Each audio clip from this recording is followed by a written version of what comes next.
Good afternoon. My name is Corey Schuler. I'm the Executive Director of the Niagara, USA Chamber of Commerce.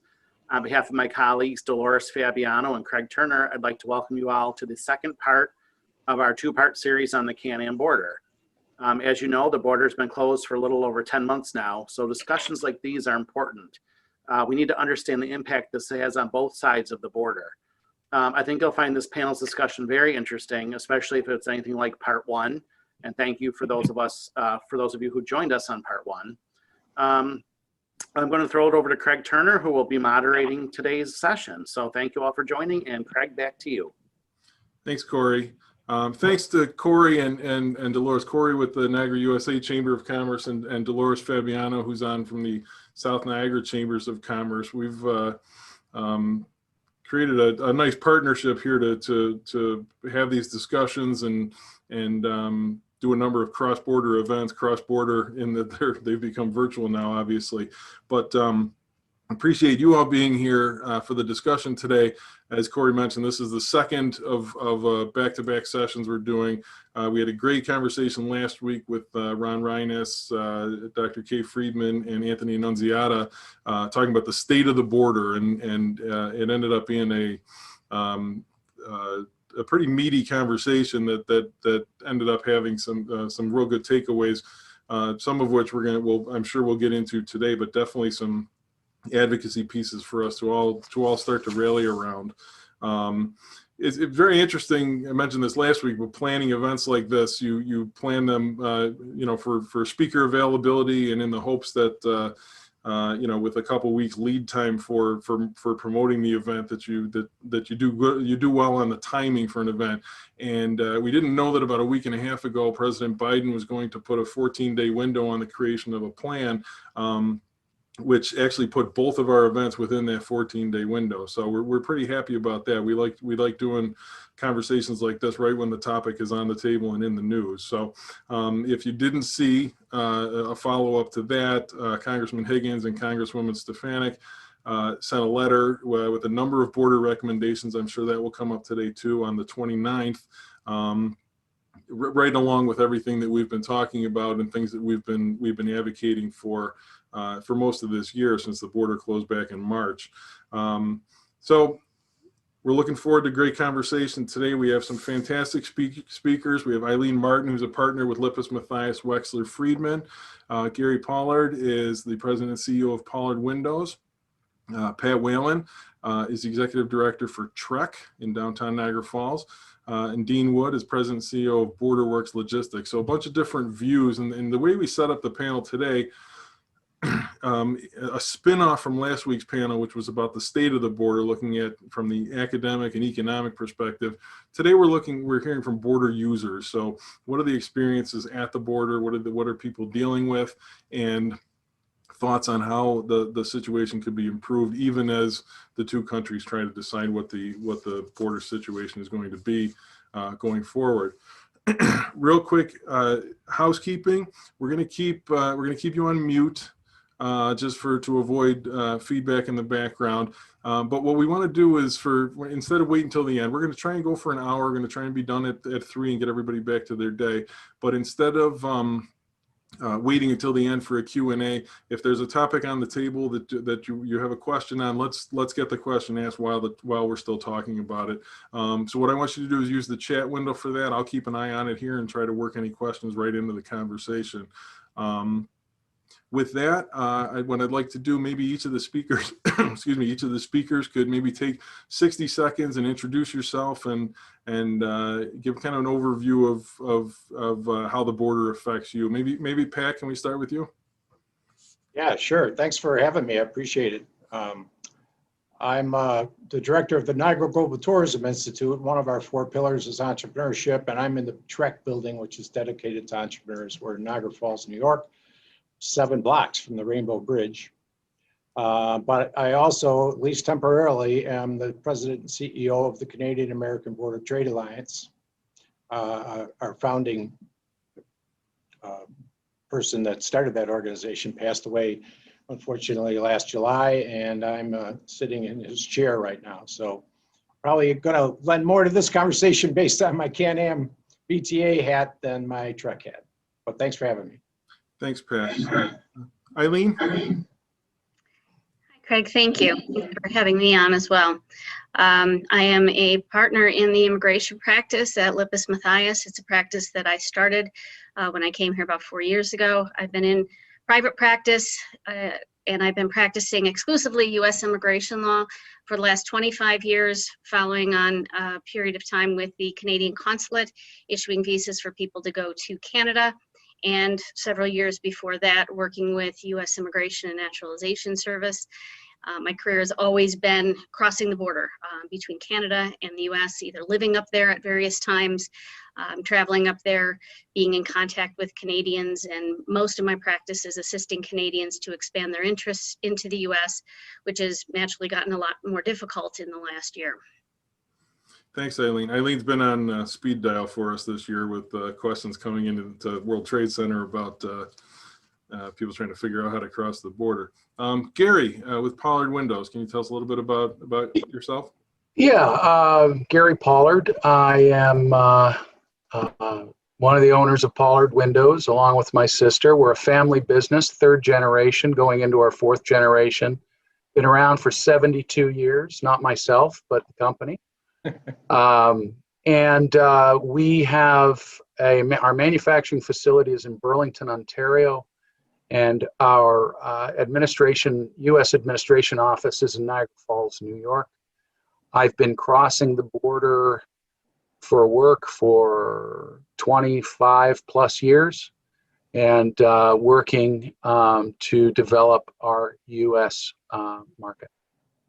Thanks, Gary. Thanks for being here. And Dean, if you want to finish us up on the intros. Great. Thank you, Craig. Dean Wood, I am the CEO of BorderWorks Logistics. I've spent about 30 years in the cross-border and the transportation industry. I've worked with people like the likes of Livingston International. I set up my own cross-border business. I am a Canadian. I am presently here in the United States, and I'm here to make America great again. And so I continue to cross the border on a regular basis. 22,000 cars normally cross the Canada-US border where I cross, and there's less than 500 a day right now. So there's not too much of a lineup when it comes time to cross the border.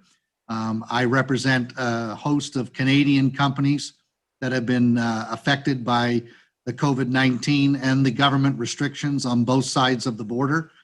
So I've got some intimate knowledge in terms of the effects that it's had on those businesses. And so I guess I'm known as a serial entrepreneur. I've got multiple corporations that I've started over the years, but I spend the majority of my time here. In fact, my rollout cot is right beside my office, so I'm here quite a bit. Thanks, Dean. Dean, I'm going to come right back to you. Let's just start. What are you? Snapshot view today. What are you seeing at the border? What are you dealing with? What are you working on a daily basis relative to the border right now? Well, I think the biggest thing for my clients is their inability to be able to get down into the United States to either interface with their clients. They've got technicians that can't get into the United States. They've got salespeople. The automotive industry is a big one where there's usually a lot of reciprocal meetings with regards to development and planning, with regards to parts and new innovations. And that's entirely been shut down. I've got Canadian companies that have faced the fact that their operations in Canada, due to our government in Canada asking people to stay home, and if they're worried on whether or not their business is actually essential or non-essential, can they have their workers in, can they not? The police are laying heavy fines as soon as they see people.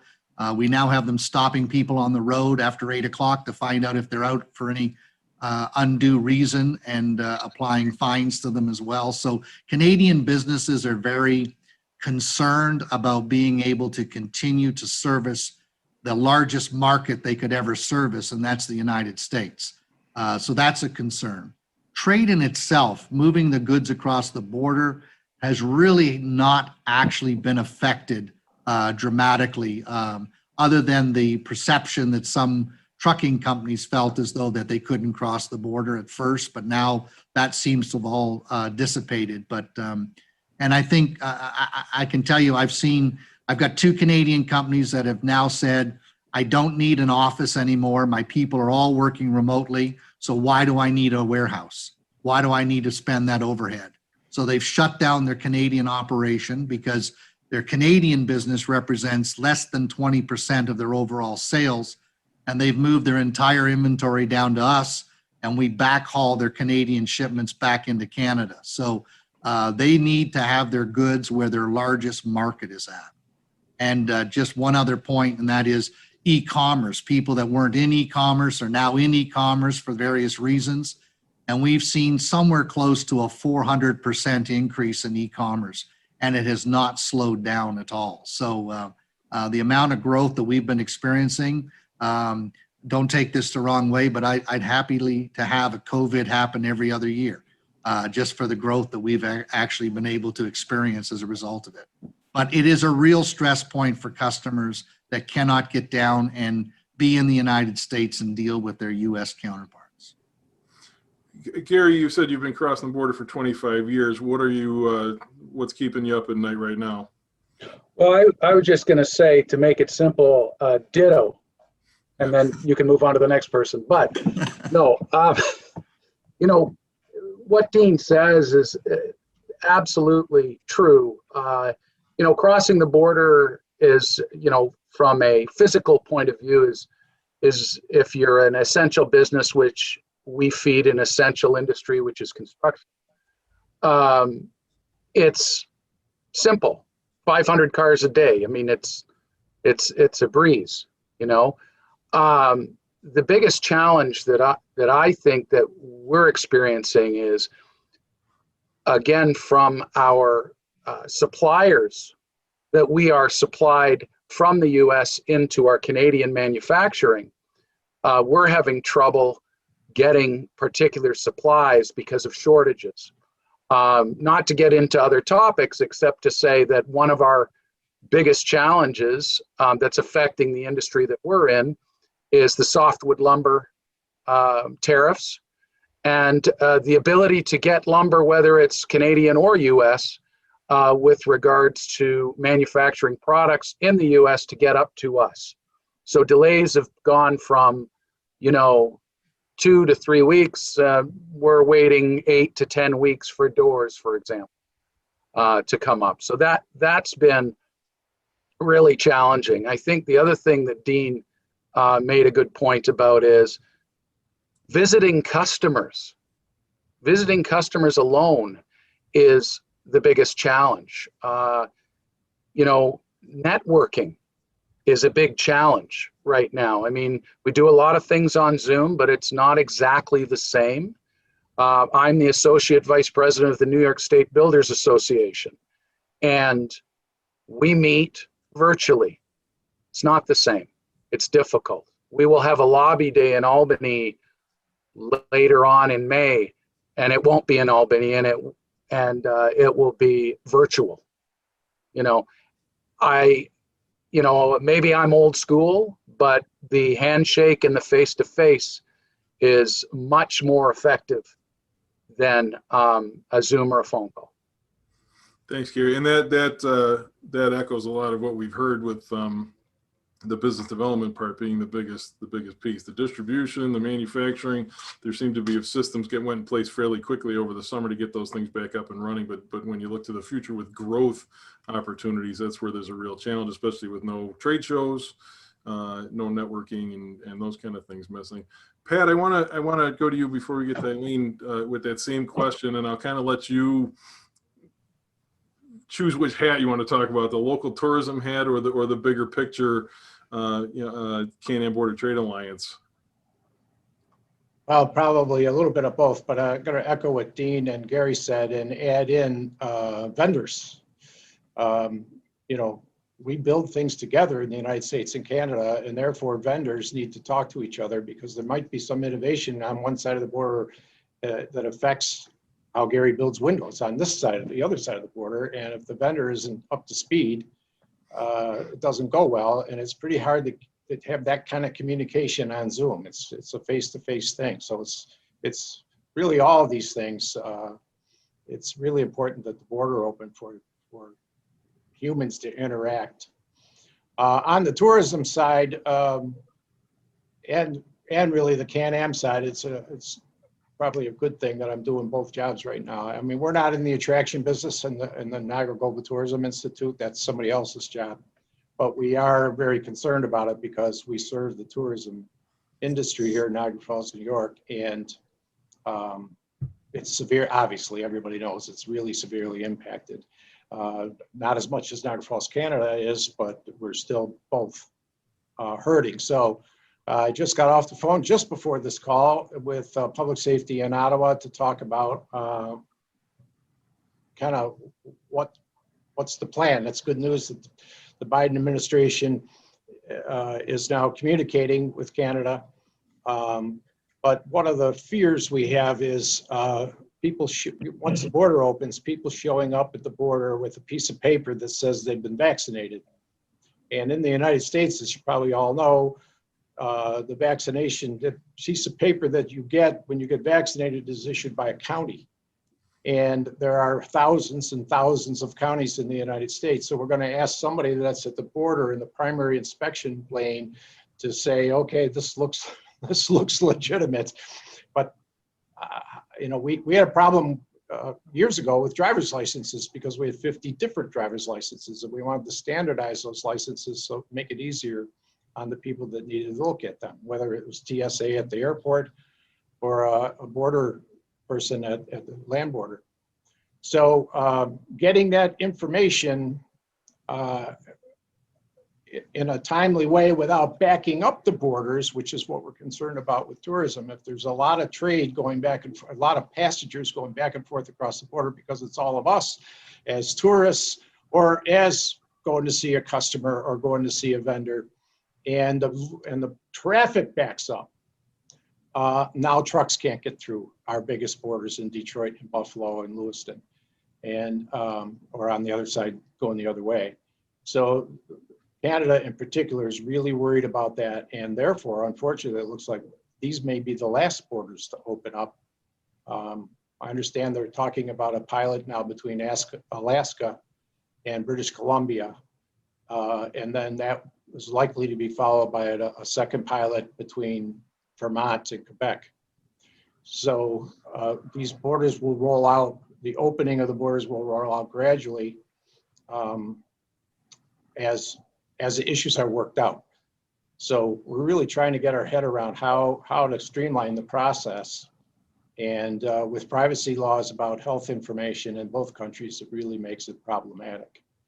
So what I heard today on a call, it was just two of us on the call, so it wasn't a Zoom call or anything like that, but I was rather disappointed. And I think the role the CanAm BTA used to play under Jim Phillips' guidance was to problem solve, and I got to get going.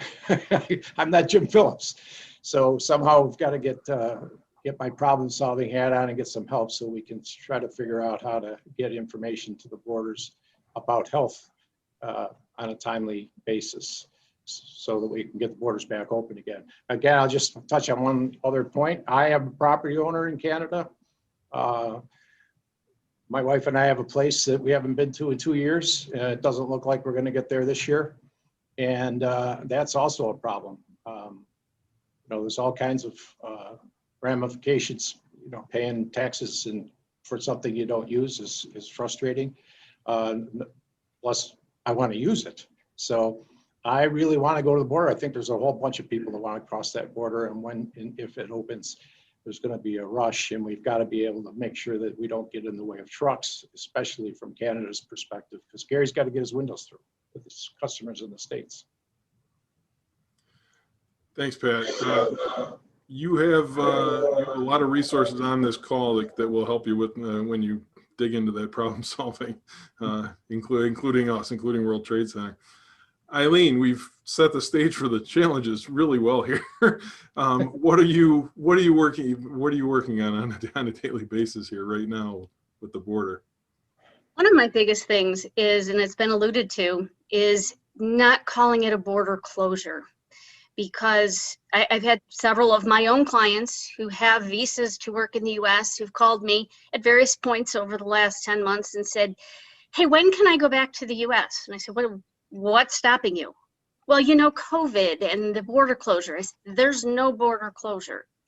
So specifically into the US, and I know things are different into Canada and the US, but into the US by air, other than, you know, the very recent change to have a negative test, nothing has changed. You know, you can still come in as a visitor, you can still come in on a work permit. There is no closure. At the land border, clearly visitors for pleasure cannot come in. And we have seen, I think, some increased scrutiny on visitors for business coming in at the land border. But work permits can still be assessed at the land border or at the airport, you know, TNs, L1s, you know, so I do want to clarify, because I think it becomes almost a self-perpetuating myth that people think, well, it's closed, so I can't go. Well, depending, you may be able to. Sometimes what we see, the bigger issue is, okay, so I can get to the US, but what about going back to Canada? And it's the quarantine issue that has been a really big showstopper for a lot of people. You know, there's obviously been changes to that recently. Is it enough? I don't know. You know, time will tell if people are willing to engage in the new rules into Canada. I mean, the whole purpose for putting them in clearly was to stop or minimize travel. So we'll see about that. One of the biggest problems that we've had for helping our Canadians who are expanding into the US is the e-visas. That's been a category of visas that we've been using a lot in the last 10 or 15 years. And unfortunately, because it is a visa, it's out of the consulate, and the consulates have not been doing a whole lot. You know, we had a lot of individuals who were scheduled for visa interviews at the end of November, beginning of December. That's when Toronto went into lockdown, everything shut down, all those visa interviews were canceled, and all those individuals have been rescheduled. The earliest time they could get was August. So I have some people who I had given them expectations when we initially started talking of 6 to 8 weeks to an e-visa, which is a 5-year visa to work in the US. And the one that's waiting the longest at this point, if he gets in August, will have been 17 months, which makes it really, really difficult to run a business. We're also seeing some of our clients that they have individuals who can access the US who don't want to. They're too afraid. So some of it relates to government regulations. Some of it is perceptions and media and, you know, just the general feelings that people have regarding what's going on. And that's a real impediment for some of our clients as well.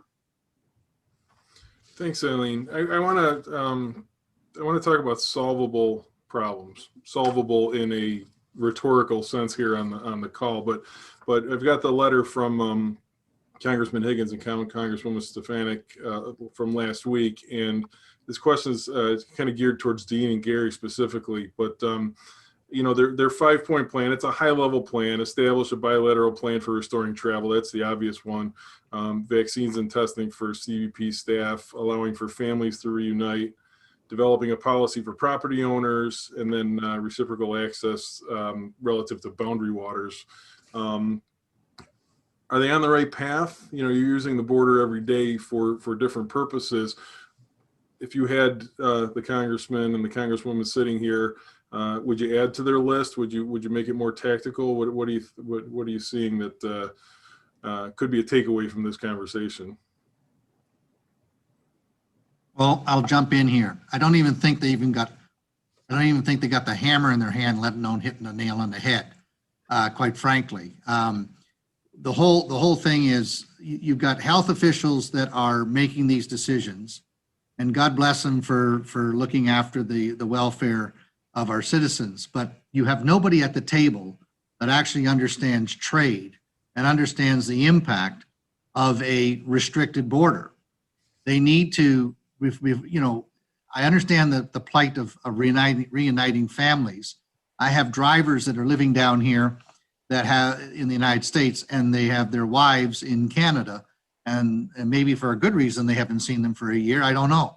But the reality is, I understand that that issue seems to be the one that swirls around the media, but we need to get businesses running. And when we say businesses running, it isn't just putting something on a truck, but it's the whole totality of running a business. And that means you have to have the ability for business professionals to be able to cross the border, to be able to conduct their business in whatever fashion is necessary. Now, I had an executive of my company got denied entry twice because I needed him to come down simply to learn the foreign trade zone software so that he could speak to it with his Canadian customers. So he wasn't coming down for work, although the officer said an L1 visa, you could come down anytime that you wanted. Well, you're right, Eileen, the consulate is shut down. You haven't got a chance of getting a visa interview probably until early 2022. And they will just continually push it out.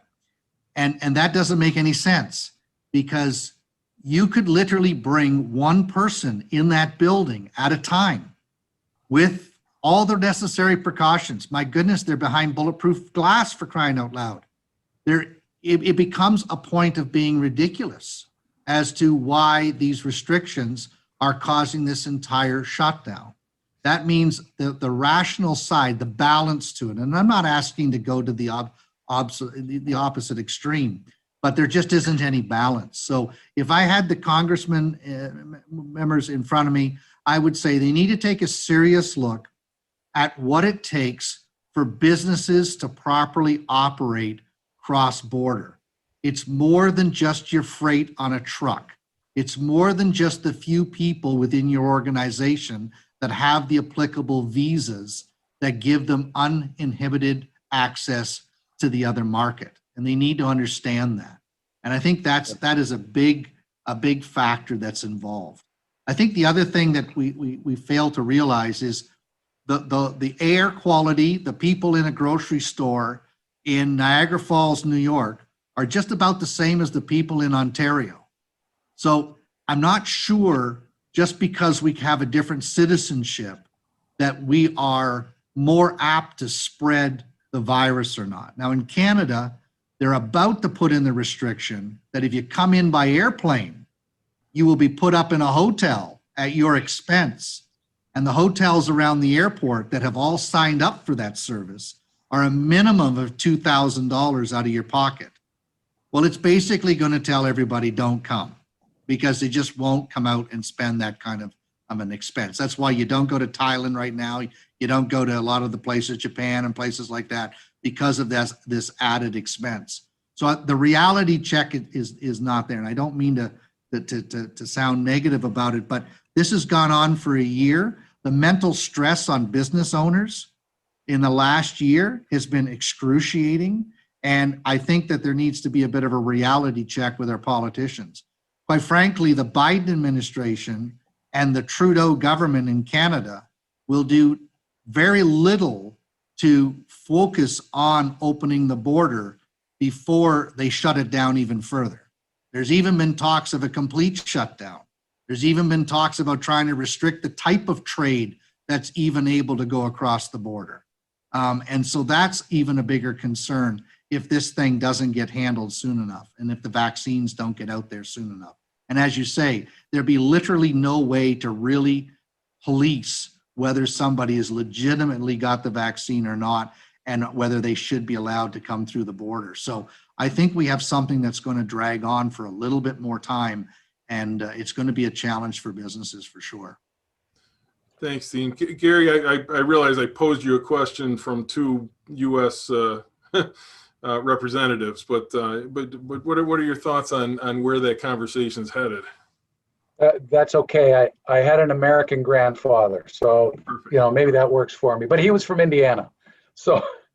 But you know what Dean stated is absolutely true. If I had them in front of me, and you know, I've sat with many of them in Albany discussing other topics. I would say very similar to what Dean said is I just feel like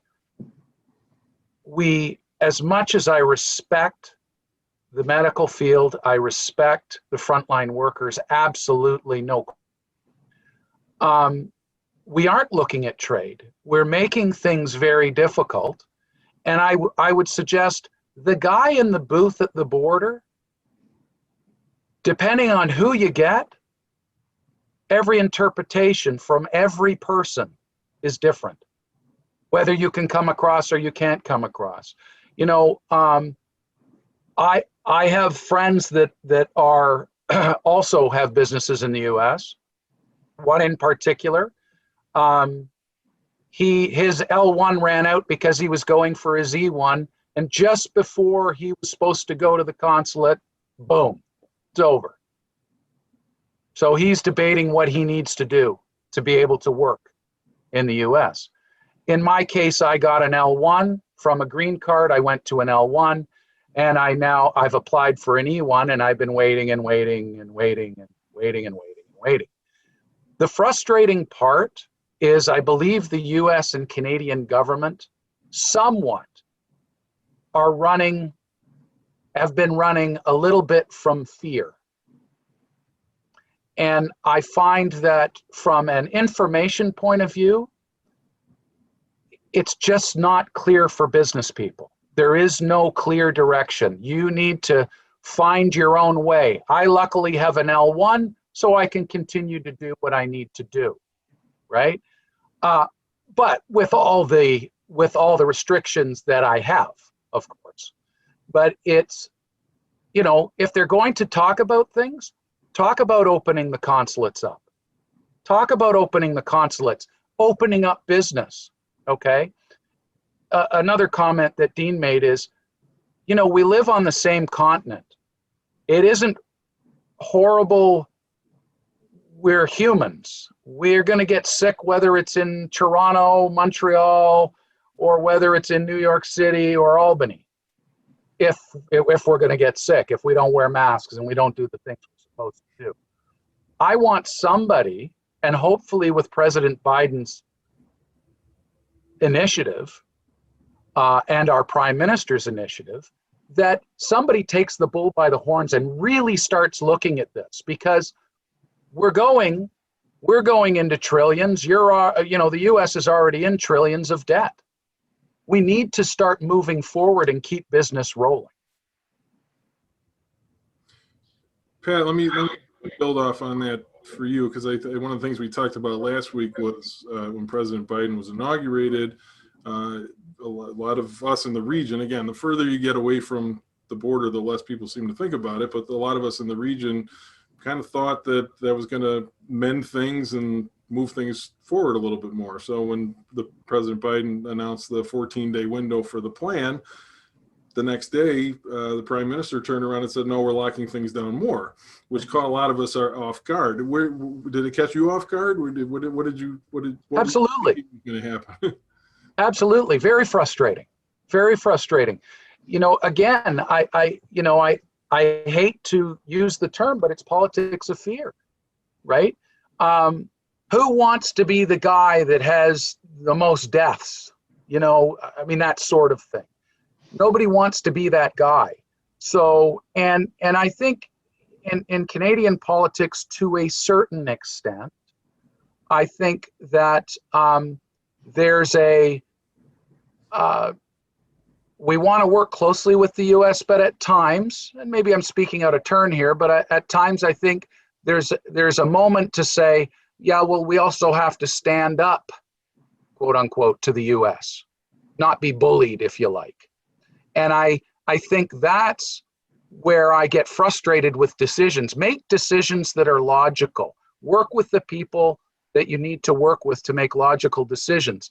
I wonder, and again, I don't know, but I wonder if that decision is more about making a statement politically than it is actually a reasonable comment from our Prime Minister. I don't know what others feel, but that's where I feel it is. I think it's a political statement. Pat, did that move catch you off guard? Well, I what caught me off guard is a couple of media reports, including one by Channel 7 in Buffalo, that kind of stated that Biden is pushing Canadians to open the border again based on his executive order of that Thursday, 2 weeks ago now. If you read that, he's certainly not pressing the Canadians to open the border. He's doing the right thing, which is assembling a team that's due to report to him in 14 days, which is day after tomorrow, I think, with, basically a list of questions. What are the questions? We don't have any answers yet. We don't even have the questions yet. And the conversation I had today with people, with a person in Ottawa, is pretty clear that there are a lot of questions. The devil is in the details when it comes to opening the border. That is not to say that what the points that Dean and Gary have made are and Eileen, they're very valid. I mean, we have mechanisms in place that can be restarted right now, like opening the consulates and getting business people moving around again the way they need to move around in order to make things and sell things and communicate with each other. But on the tourism side or the property owner side, there's a lot of complications to opening the border up. And I think everybody's going to require around the world. I don't think this is unique to the United States and Canada, but I think governments are going to want to require proof of either a negative test and or antibodies. Either you've had it or you've been vaccinated. And to get that information into the hands of the border person, hopefully, before you arrive at the border, the way we do with Nexus cards. In my mind, I dream about maybe adding 2 fields to the database that Nexus card holders have. One of them would be the date of your vaccination, and the other would be the date of your antibodies. So that when you scan your Nexus card, boom, on the screen comes up the date that you've been vaccinated or you had antibodies. And if it's within the appropriate time frame, you move. If not, you probably reject it and you go back to your country. But the privacy laws that we both have, we live in free countries and we protect privacy here. It's not like we're in China where these things aren't a concern. They're a big concern. And we've got to figure out how to overcome some of these barriers. And what I'm trying to think of is, this person told me today, look, the borders are not going to be open again the way they were until we have herd immunity. It's like, wow. You look at the problems Canada's having vaccinating people right now. I mean, when are we going to have herd immunity? That could be a long time. But no matter what we do, I think we need to figure out a solution that actually lasts and it can be used for the next problem we have so that we don't close the borders again. We just have a mechanism in place that allows us to transmit information efficiently and on a timely basis so that we can assure ourselves that the person that's at the border is safe and is legal and is the person they pretend to be. We've got to figure this out for the long term, because I'm not sure we're going to figure this out until we do have herd immunity on this particular pandemic.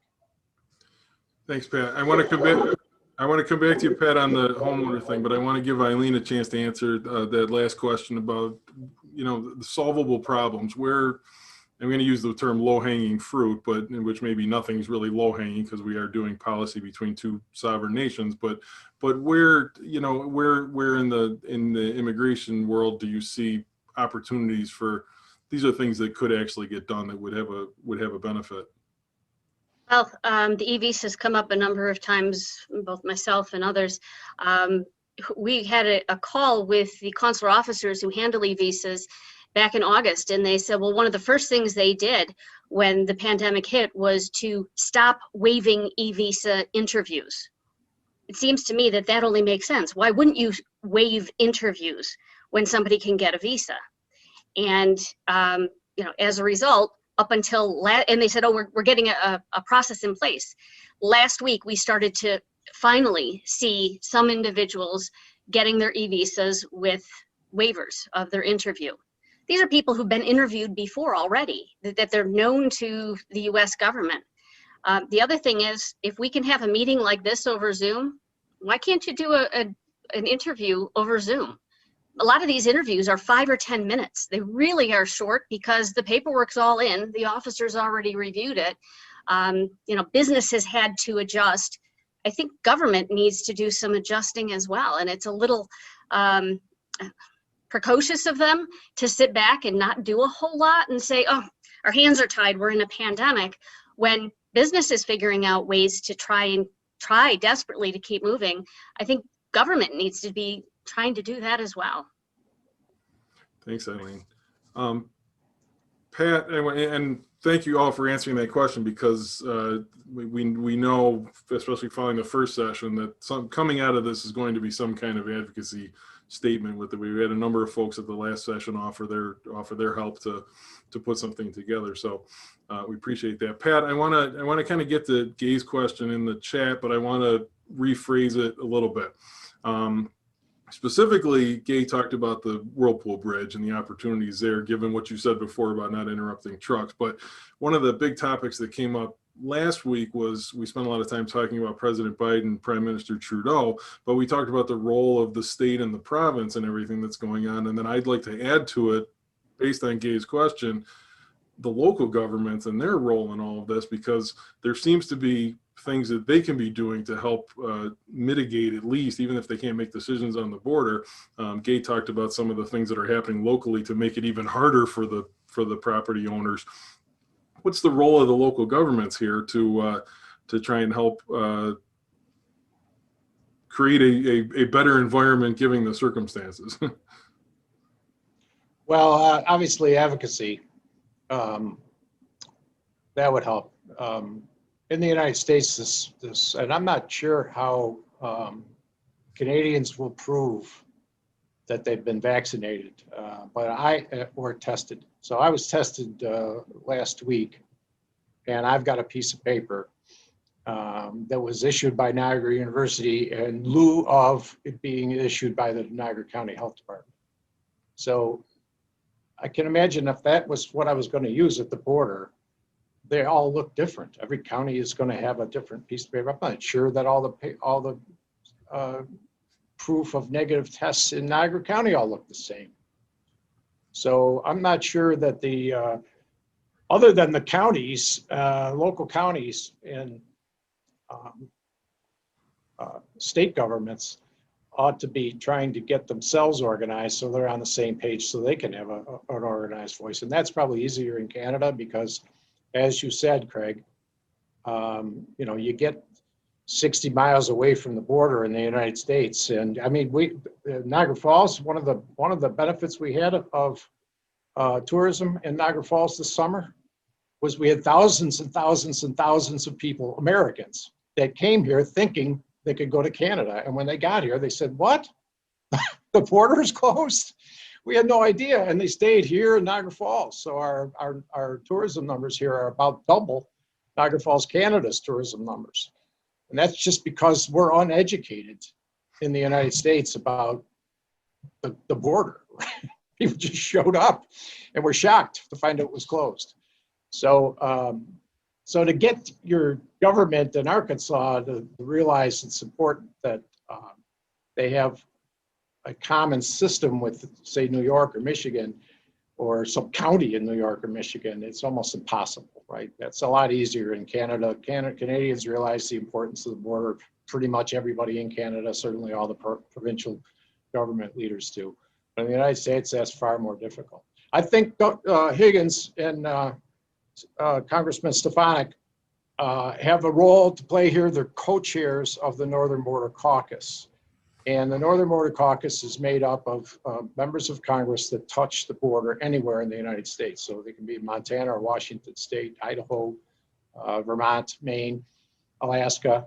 And there's enough of them that they can create a voice within Congress to say, this is what we got to do. And therefore, within the federal agencies, because Eileen's right, we've got to get our governments back to work. And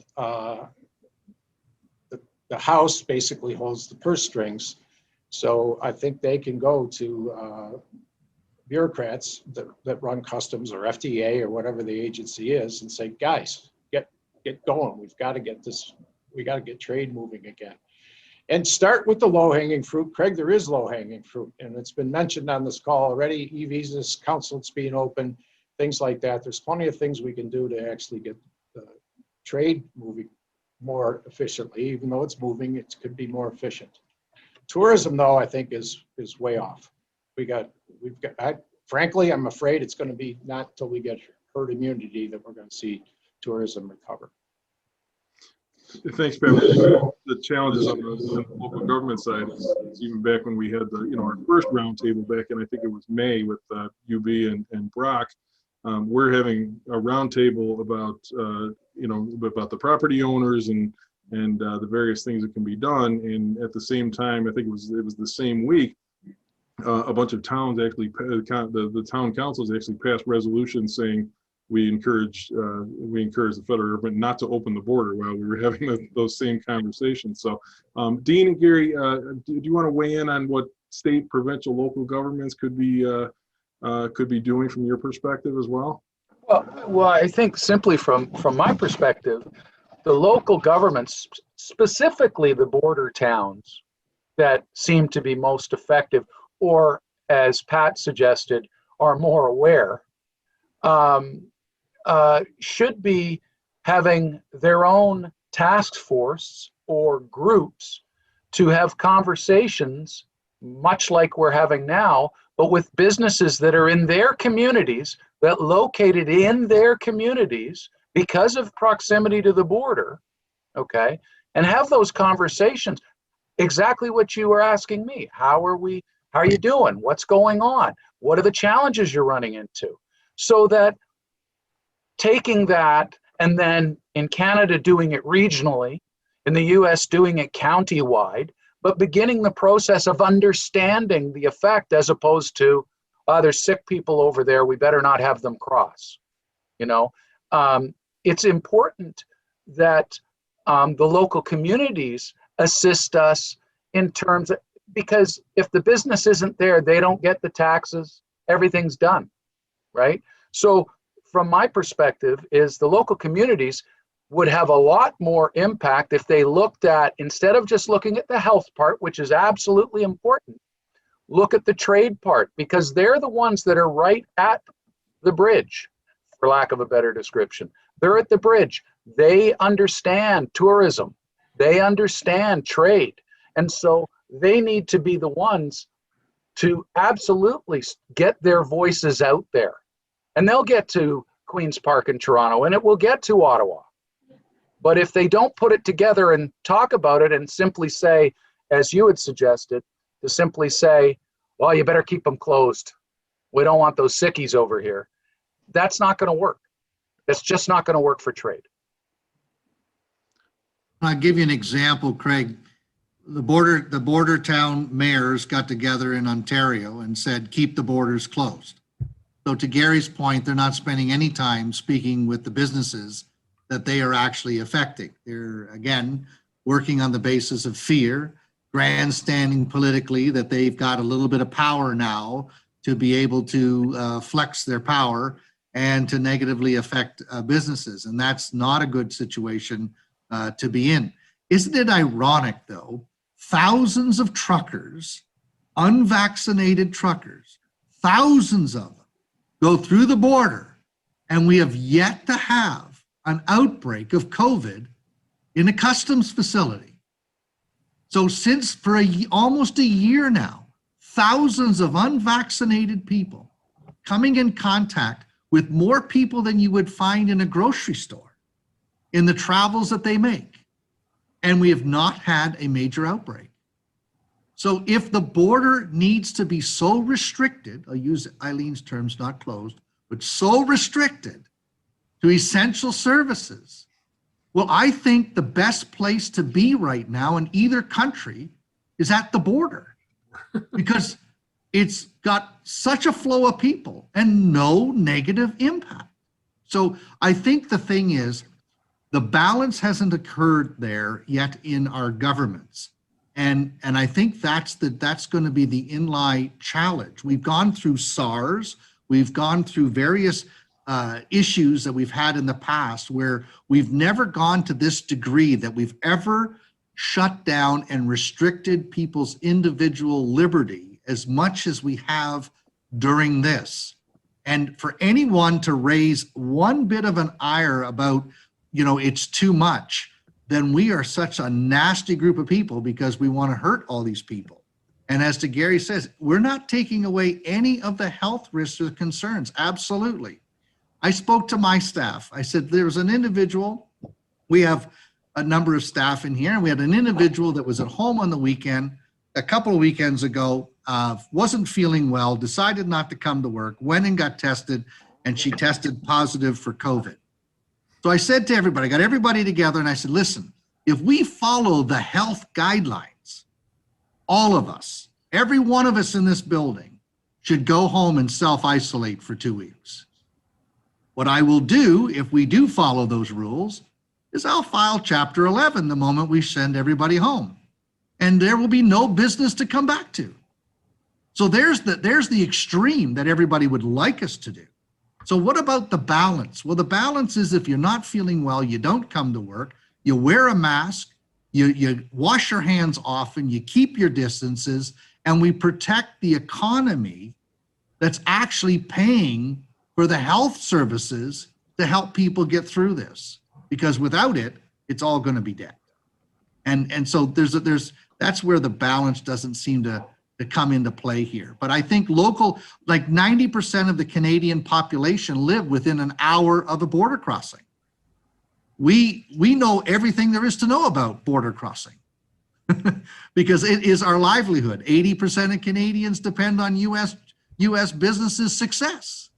So we need to be working collectively together and not create these grandstanding things on either side of the border. Yes, we can respect our sovereignty, but we have to know the fact is that we are working side by side with the largest economy in the world, and that is a fantastic plus for Canadians, and we should embrace that and work well towards that. And part of that is to say, listen, putting up barriers for us to being able to continue that relationship is not a positive thing in any book.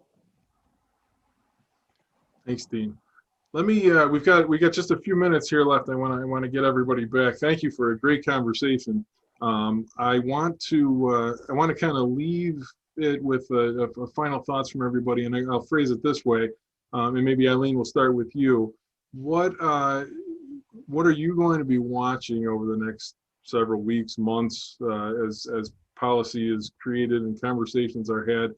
What are you going to be watching, and what do you encourage everybody on the call to keep an eye on? Well, things are changing, it seems, just about daily. So these presidential proclamations, executive orders, we're expecting some more this afternoon that are potentially going to be changing some of the visa issuance rules, apparently. Our biggest role is keeping our finger on the pulse. We have an immigration blog that we're trying to push information out to help people to understand what the changes are and how they're going to impact them. Because when you don't keep up with the changes, you make assumptions, and unfortunately, those assumptions often are incorrect. So, I mean, I'm letting my clients keep in as close a contact with me as they want to make sure that they are making their decisions based on facts and not myths. Thanks, Eileen. Gary, what are you watching, and what should everyone else watch? Basically, stay safe. Obviously, social distance, wear your mask, wash your hands, but pay attention. As Eileen says, pay attention to the information coming out all the time. Keep your hands on the pulse of what's going on. Prepare yourself for when this restriction, love that, Eileen, love that.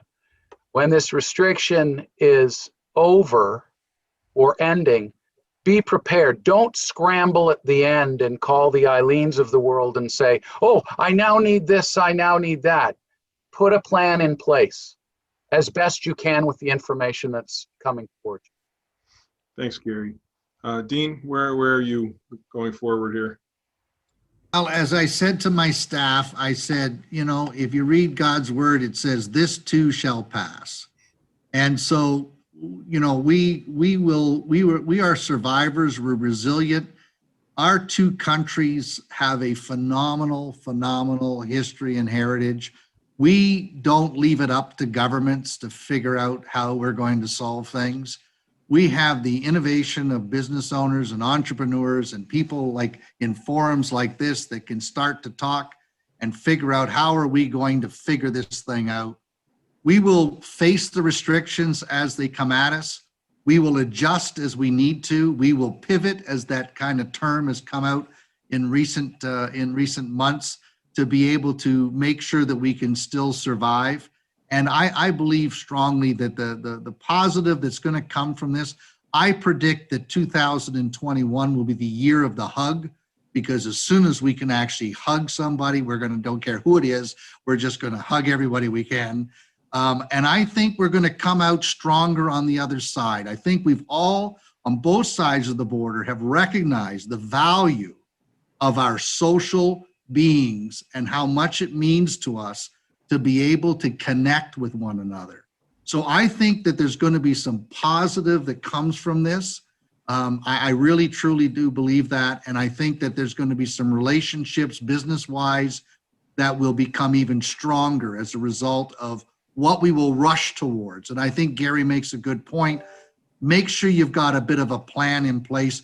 If they told you that the restrictions are coming off tomorrow, I wouldn't be packing my bag to head to the border, okay? Because it sometimes takes a little bit for the message to trickle down. And so I would certainly be prepared for the graduation of being able to do it, and continue to reach out to people as best that you possibly can. But I think the best is yet to come. And I think we always bounce back stronger and better than ever before whenever we come through something like this. So I think stay focused on the prize. And it's going to be the positive things that come out of a situation like this that we have to stay attuned to, or we will feel a little bit more despondent than we should. Thanks, Dean. And I'm looking forward to smiles to go along with those hugs too. I actually told someone in the store the other day that I smiled at them, so they knew. Pat, we'll finish up with you. Same question. What are you're fresh off a call with the Canadian government. So what are you watching the next several weeks? Well, I'm focused on the long haul. I think we've got to we got to learn from this, and we will, as Dean said. And we got to have a plan, as Gary said, but I think the plan starts with our government, and left to their own devices, I don't think the governments are going to come up with a plan. So it's up to the private sector to come up with a plan, and that plan, I think, should be for the long haul. So what is the next thing that's going to come along? Because if we get through this one way or another, I don't care how we get through it, if it's vaccinations, if it's herd immunity, we just throw up our hands this way, don't care anymore. And the border opens back up, fully open. And then a year from now, 2 years from now, or 5 years from now, there's some other thing that comes along and the border shuts again. That will be damning to cross-border trade. It's just too hard to keep overcoming these barriers. We got to figure out a way so that we can streamline things. So the next thing comes along, we say, oh, let's put this in place that we thought of when we had this pandemic, and we'll get through it. And we'll get through it without closing the border. We just can't have this. The worst thing, you've heard this over and over again in New York State, especially with restaurants, is what's killing the restaurants is opening, closing, opening, closing, opening, closing. It's just, there's no consistency, and it's just too hard to run a business that way. So we've got to put some long-term plans in place so we can remain open.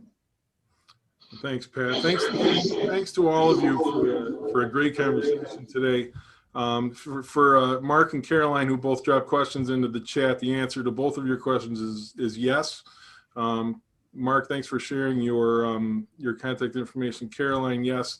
The intent coming out when we discussed this a little bit in last week's session too is that we have a great group of resources here, and let's take advantage of them in creating some kind of message.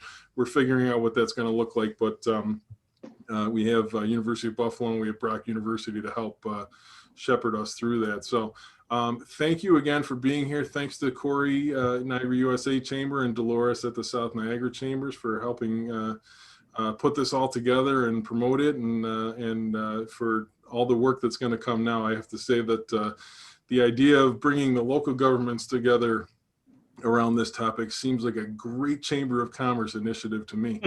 So, so thank you again on behalf of World Trade Center Buffalo Niagara, Ashika and I. Thanks for being here, and we will be in touch with more information going forward. So thank you again. Thank you, everyone.